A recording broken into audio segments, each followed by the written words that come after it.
Assalamu alaikum and welcome to today's deep dive. Yeah. We're doing something a little bit different today. Okay.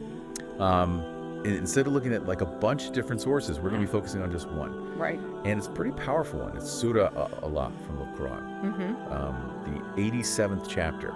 And, it's only 19 verses, but wow, there's a lot packed in there. There is a lot to unpack there. Yeah. Absolutely. So much depth. So much depth. And what's cool about it is it's kind of broken up into like 3 distinct sections. Oh, okay. We got the master creator, then we look at the Quran and the way of ease. And then the way to success. It's like a roadmap for life. That's beautiful. All in 19 verses. Yeah. So why don't we jump right in? Okay.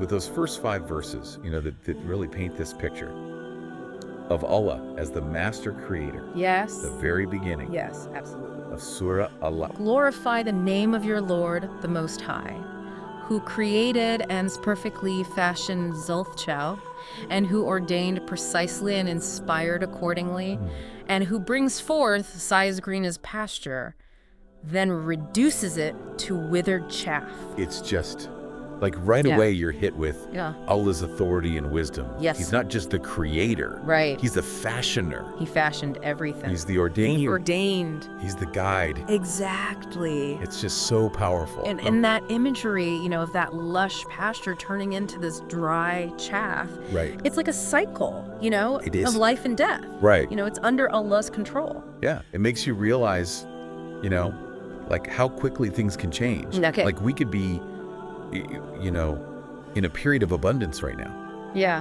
But that can change so fast. Just like that pasture, it's here one day and then it's gone. Right. It's a reminder for us. It is. To be humble, to not get too attached to this dunya. Right. Because it's temporary and it could be taken away at any moment. And so then, that brings us to the next part. Okay. Verses 6 through 13, which is the Quran. Yeah. The way of ease. Yeah. And verse 6, it's so profound. Every time I read it, it blows me away. Tell me. We will have you recite the Quran, O Prophet, wets, so you will not forget so many of this light unless Allah wills otherwise. Wow. The fact that the Quran has been protected, divinely preserved, it just speaks to how important it is. It's powerful, right? Yeah. It's a powerful testament to the Quran, how important it is. Right, and also it's like this reminder that everything you know happens according to Allah's plan. Yeah. Unless Allah wills otherwise. Right. But within that plan, there's this guidance. There's this ease for those who are seeking it. And that's what verse 8 is all about, We will facilitate for you the way of ease. Yeah. And I think this is so interesting because, sometimes people think that Islam is all about rules and restrictions. Yeah, it's this burdensome religion. Right. But here we see this emphasis on ease. Exactly. On guidance. That's not about rigidity. Right. It's about, finding that path that brings you peace to your heart and your mind. And that ease comes from aligning ourselves with Allah's will and surrendering to His wisdom. Right. And then we see this contrast, with the verses 10 through 13. Yeah. Where it talks about, the fate of those who reject that guidance. Those who choose a different path. Yeah. Yeah. Those in awe of Allah's will be mindful of Al, but it will be shunned by the most wretched, who will burn in the greatest fire, where they will not be able to live or die. It's powerful. It's heavy, but it's the truth. It is the truth. Like there are That's consequences. Doesn't shy away from that. It talks about the consequences for our actions, both good and bad. Yeah. Right. And so, it's these verses remind us. Yeah. That our choices matter. Absolutely. And then we get to the final section. Okay. Verses 14 through 19, which is the way to success. Yes. I love this because it's like a blueprint for how to attain true success. Not just worldly success, but success in the eyes of Allah. Right, yeah. Verse 14 lays it out so beautifully. Successful indeed are those who purify themselves, remember the name of their Lord, and pray. Purification, remembrance, prayer. Those are the 3 pillars, of a life.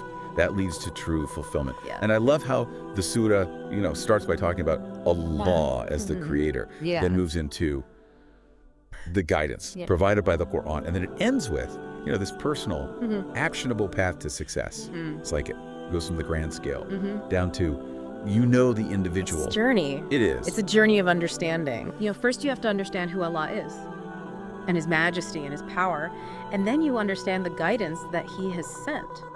And then you apply that guidance to your own life. And that application part is really highlighted, verses 16 and 17, where it talks about the fleeting pleasures of this world versus the lasting rewards of the hereafter. Just you, Sojourners, only yous prefer the life of this world, even though the hereafter is far better and more lasting. It makes you really stop and think about, what are we prioritizing? It's a call to action. It is. To really look at your priorities and understand, the dunya is fleeting and the hereafter is lasting. And finally, the surah ends by connecting its message to the teachings of previous prophets. And I love that because it shows us that this isn't something new. This is, part of Duna, this timeless message from Allah. This is certainly, as mentioned, done in the earlier scriptures, the scriptures of Abraham and Moses. So it's just amazing to me that in just 19 verses, Surah Al-Leda, gives us this reflection on Allah's power, the guidance of the Quran, the path to success, and then the importance of central. Focusing on what's eternal and not just what's temporary. It's beautiful. It's a reminder that despite all the complexities of life, true fulfillment comes from aligning yourself with Allah and His will and striving to live a life of purity, remembrance, and prayer. It's a lot to think about. It is. And really to try to embody in our daily lives. Absolutely.